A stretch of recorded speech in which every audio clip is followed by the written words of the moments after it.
প্রিয় দর্শক আসসালামু আলাইকুম।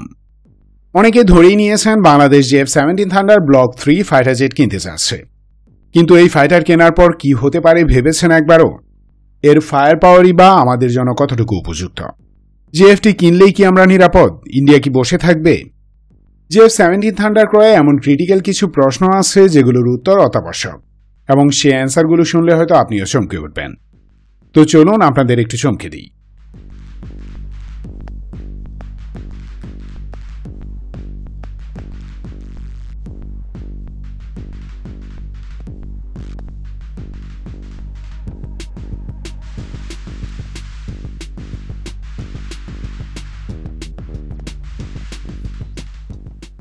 দীর্ঘ 17 বছর পর আর্মড ফোর্সেসের principal staff officer lieutenant general S M. Kamrul হাসানের নেতৃত্বে বাংলাদেশের একটি high powered military delegation Pakistan সফর করেছেন।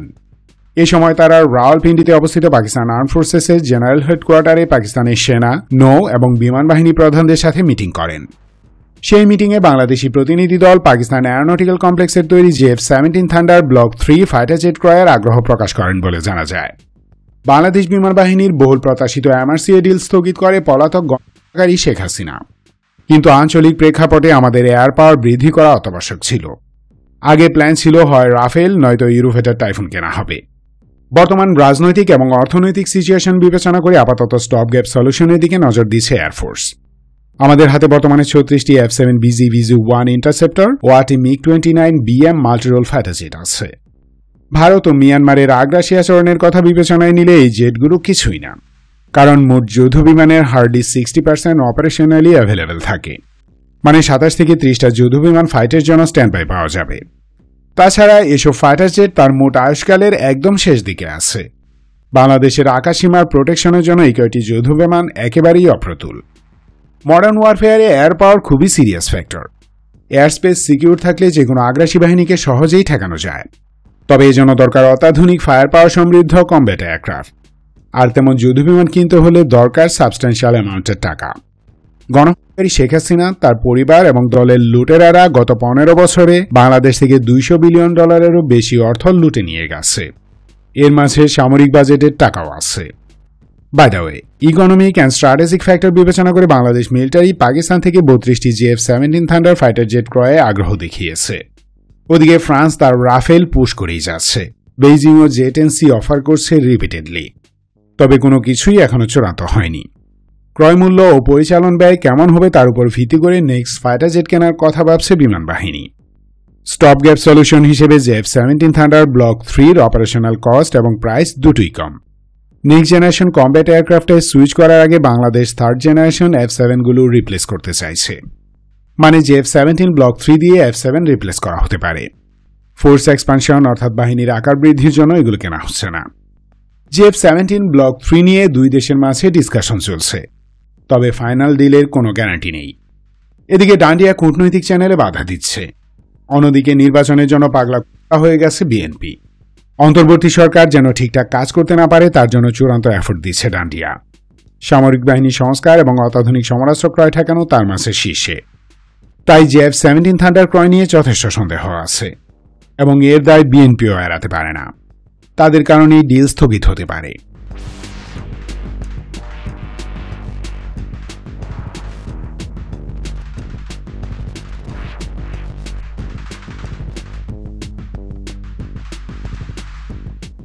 F-17 ব্লক 3 হল সাইনো পাকিস্তানি F-17 থান্ডারের লেটেস্ট ভ্যারিয়েন্ট। এটি একটি 4.5 generation single seat multirole light fighter jet. Thunder block 3 যে কোনো আবহাওয়ায় দিনে বা রাতে সমানভাবে অপারেট করতে সক্ষম। এতে 5th জেনারেশন স্টিল ফাইটারের ডিএনএ আছে। চলুন এর টেকনিক্যাল স্পেসিফিকেশনস এবং পারফরমেন্স প্যারামিটারগুলো দেখি। ক্রু সিঙ্গেল সিটে একজন, ডুয়েল সিটারে দুজন। দৈর্ঘ্য, প্রস্থ, উচ্চতা 47, 31 ও 15 ফিট। ডানার আয়তন 263 square feet. Empty weight 7965 K G অর্থাৎ প্রায় 8 টন। Maximum take off weight 1350 K G বা 13.5 টন। পাওয়ার প্ল্যান্ট 49.4 কিলোনিউটন ড্রাই ও 84.4 কিলোনিউটন আফটার বার্নার থ্রাস্টযুক্ত একটি ক্লিমহফ RD-93 ইঞ্জিন। এটির রাশিয়ান ইঞ্জিন। কোনো ক্রেতা চাইলে চাইনিজ WS-13 তাইহাংও ফিট করা যাবে। তাইহাংয়ের থ্রাস্ট ক্লিমহফ থেকে একটু বেশি। পারফরমেন্স ম্যাক্সিমাম স্পিড মাক 1.6 অর্থাৎ 1910 কিলোমিটার প্রতি ঘন্টায়, cruise speed 1359 kilometre per hour, service ceiling 17,000 metre অর্থাৎ 17 kilometre, rate of climb 300 metre প্রতি সেকেন্ডে, combat range 900 kilometre, ferry range 3,482 kilometre. GF-17 thunder block 3 combat range 900 kilometre, মানে যুদ্ধের সময় 900 কিলোমিটার দূর পর্যন্ত যে কোনো শত্রু টার্গেটের উপর আঘাত হানতে পারবে। আর্মামেন্টস হার্ড পয়েন্টস 8টি। হার্ড পয়েন্ট হল কোনো কমব্যাট এয়ারক্রাফটের ফিউসেলাজ ও উইং এর নিচে থাকা বিশেষ পয়েন্ট যেখানে মিসাইল, বোমা এবং সেন্সর পড যুক্ত করা হয়। গান 23 মিলিমিটার ক্যালিবারের একটি GSS-23 twin gun. Total weapons payload 3,400 K G. Weapons package thunder block 3 Pakistani, Chinese, Turkish এবং সাউথ আফ্রিকান অরিজিনের এয়ার টু এয়ার ও এয়ার টু সার্ফেস মিসাইল, বোমা এবং রকেট ফায়ারে পারঙ্গম। গাইডেড মিসাইল GF-17 ব্লক 3 বিভিন্ন রকমের এয়ার টু এয়ার ও air to surface missile fire করতে পারে। এর মাঝে PL-5E2, PL-9C, PL-10E, Bozdogan short range air to air missile অন্যতম। লং রেঞ্জ অর্থাৎ beyond visual range air to air মিসাইলের মাঝে আছে PL-12 অর্থাৎ SD-10A, PL-15E, আর্ডার এবং গোবদোয়ান।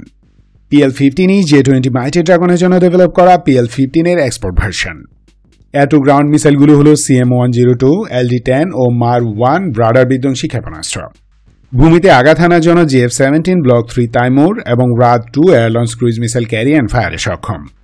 এছাড়াও টার্কিশ অ্যান্ড চাইনিজ অরিজিনের বিভিন্ন গ্রাউন্ড অ্যাটাক মিসাইল সংযুক্ত করা যাবে।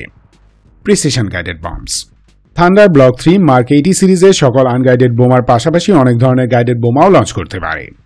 গাইডেড বোমাগুলোই মূলত প্রিসিশন গাইডেড মিউনিশনস বা PGM। এগুলো মিসাইল নয়, তবে মিসাইলের মতো নিখুঁত আঘাত হানতে পারে। যেমন laser guided GBU-10, GBU-12, GBU-16, LT-2 ও Turkish Teber series, precision guided H-2 SAW, H-4 SAW ও GB-6, GPS এবং INS guided Norinco GB-250A, GB-500 ও LS-6 ইত্যাদি মিউনিশন ক্যারি অ্যান্ড ফায়ারে সক্ষম। পাশাপাশি হাফর-1, হাফর-2 ও RPG-1 রানওয়ে বিধ্বংসী মিউনিশন ফায়ারেও পারঙ্গম এটি। এছাড়াও আরও বেশ কিছু এরিয়াল মিউনিশন অ্যান্ড রকেট আছে যা থান্ডার ব্লক 3 থেকে ফায়ার করা যায়। GF-17 থান্ডার ব্লক 3 এর অন্যতম একটি প্রধান সক্ষমতা হল এর অ্যান্টিশিপ মিসাইল ক্যাপাবিলিটিস। এটি C601, C705KD, C802AK ও CM400AKG জাহাজ বিধ্বংসী মিসাইল ক্যারি করে থাকে। আমরা চাইলে টার্কিশ জাকির সিরিজের লাইট অ্যান্টিশিপ মিসাইলও যুক্ত করতে পারব। মোট কথা GF-17 থান্ডার ব্লক 3 এর আর্মামেন্টস প্যাকেজে যা আছে তা আপাতত যথেষ্ট। ফিউচারে দরকার হলে চাইনিজ, পাকিস্তানি কিংবা টার্কিশ আর্মামেন্টসও যুক্ত করা যাবে, কারণ এর সোর্স কোড পাকিস্তান ও চাইনিজদের হাতে। এভিওনিক্স ভিডিওর এক পর্যায়ে বলেছি GF-17 থান্ডার ব্লক 3 তে 5th জেনারেশন স্টিল ফাইটারের ডিএনএ আছে। সেই ডিএনএর একটি পার্ট হলো এর এভিওনিক্স। সেটি হলো KLJ-7A অ্যাক্টিভ ইলেকট্রনিক্যালি স্ক্যান্ড এর ফায়ার কন্ট্রোল রাডার। এটি J-20 মাইটি ড্রাগনের KLJ-5A আইসার রাডার থেকে ডেভেলপ করা হয়েছে। এছাড়াও ইলেকট্রনিক ওয়ারফেয়ার এবং অন্য কয়েকটি সেন্সরও 5th generation stealth fighter programme থেকে থান্ডারে যুক্ত করা হয়। KLJ-7A আইএসআর রাডারের ইফেক্টিভ ফায়ারিং রেঞ্জ ভূমিতে 85 এবং আকাশে 105 কিলোমিটার। এটি একই সাথে 10টি শত্রু যুদ্ধবিমান ট্র্যাক করতে পারে। এর মাঝ থেকে 2টি টার্গেটে মিসাইল ফায়ারে সক্ষম। আর ল্যান্ড মোডে ম্যাক্সিমাম 6টি টার্গেট ট্র্যাক এন্ড 2টি এঙ্গেজ করতে পারঙ্গম। প্রতিপক্ষের রাডার সম্পর্কে আগাম সতর্ক করার জন্য আছে 2টি রাডার ওয়ার্নিং রিসিভার। শত্রু মিসাইলের আগমন শনাক্ত করার জন্য রয়েছে 4টি মিসাইল অ্যাপ্রোচ ওয়ার্নিং সিস্টেম। আছে শত্রু মিত্র শনাক্ত করার ব্যবস্থা। ইলেকট্রনিক অ্যাটাক ঠেকানোর জন্য রয়েছে ECM এবং পাল্টা অ্যাটাকের জন্য আছে ESM। এছাড়াও থান্ডার ব্লক 3 তে বিভিন্ন রকমের টার্গেটিং এবং রিকগনাইসেন্স পড যুক্ত করা যায়। তার মাঝে অন্যতম হল টার্কিশ আসেল পড, চাইনিজ WMD-7 ও KJ-600, KJ-700 এবং স্প্যানিশ ইন্দ্রা সিস্টেমস LQ-500P। এ সমস্ত পড দিয়ে যেমন ভূমি এবং আকাশে থাকা এনিমি টার্গেট শনাক্ত করে তার উপর নজর রাখা ও আঘাত হানা যায়, তেমনই ইলেকট্রনিক অ্যাটাকও করা যায়। আবার এনিমি ইলেকট্রনিক অ্যাটাক থেকে প্রোটেকশনও পাওয়া যায়। অর্থাৎ নজরদারি, পর্যবেক্ষণ, গোয়েন্দা তথ্য সংগ্রহ এবং শত্রুর উপর নিখুঁত আঘাতের জন্য এগুলো ইউজ করা যায়। সেলফ ডিফেন্সের জন্য আছে chaff and flare dispenser system. মোট কথা GF-17 thunder block 3 can have a shot.